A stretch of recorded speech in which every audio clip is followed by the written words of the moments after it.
Regardless of how good your relationship is with the land manager, at some time you'll need to deal with issues. Make sure that you are part of the solution and not just the problem. This is another opportunity to offer assistance to the land manager. Understand both or all sides of the issue. If you're not sure of all the sides, find out what they are. You cannot help solve an issue which you don't understand. Understand the rules. Try to find a win-win solution.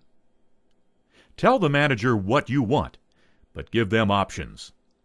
In Idaho, there was a case where the Forest Service was planning to close a road that made up a part of a valuable loop route. Some enthusiasts went out to look at the road to see why it needed to be closed. While they really didn't want to lose the connection, they realized that the road should never have been built there in the first place. It ran right down a drainage and crossed the creek 7 times. The valley was about a quarter-mile wide and had excellent grass and willow cover for wildlife. It was a place to be hunting, not driving. They still wanted to maintain the loop opportunity and found an old road that was in a better location and that could be used to reconnect the loop. The problem was that it would need a lot of work to make it ready for use.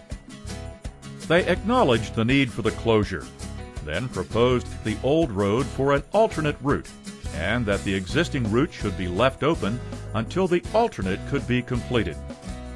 When the decision came out, it closed the existing road, but delayed the implementation of the closure until the new connection was completed.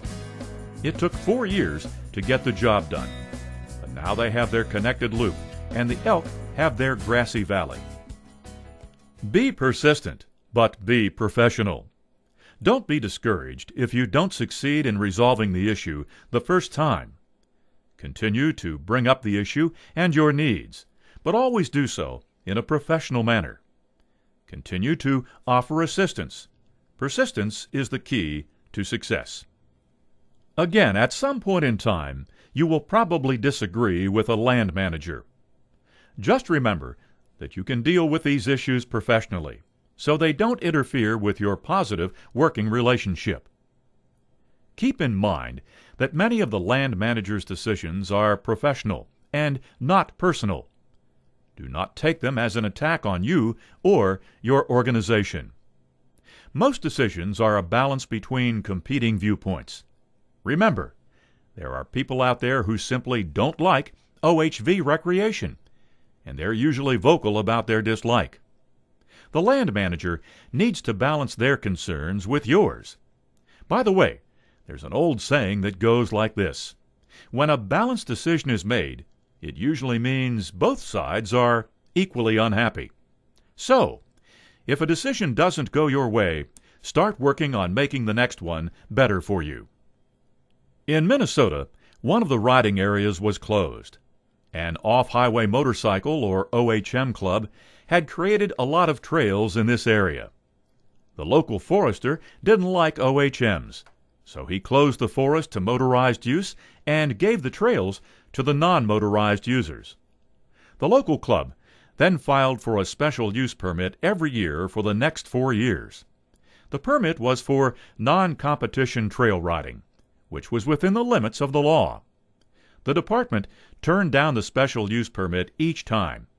However, a nearby forest was converted for OHM use, resulting in 60 miles of designated OHM single track. That designation would not have been made if they hadn't professionally and persistently contested the forest closure, and the club's continuing effort resulted in trail access. Just because a manager doesn't agree with you does not make them an enemy, and it's very important that you do not treat them as one. Sometimes it's necessary to move up the chain of command. Be willing to do so.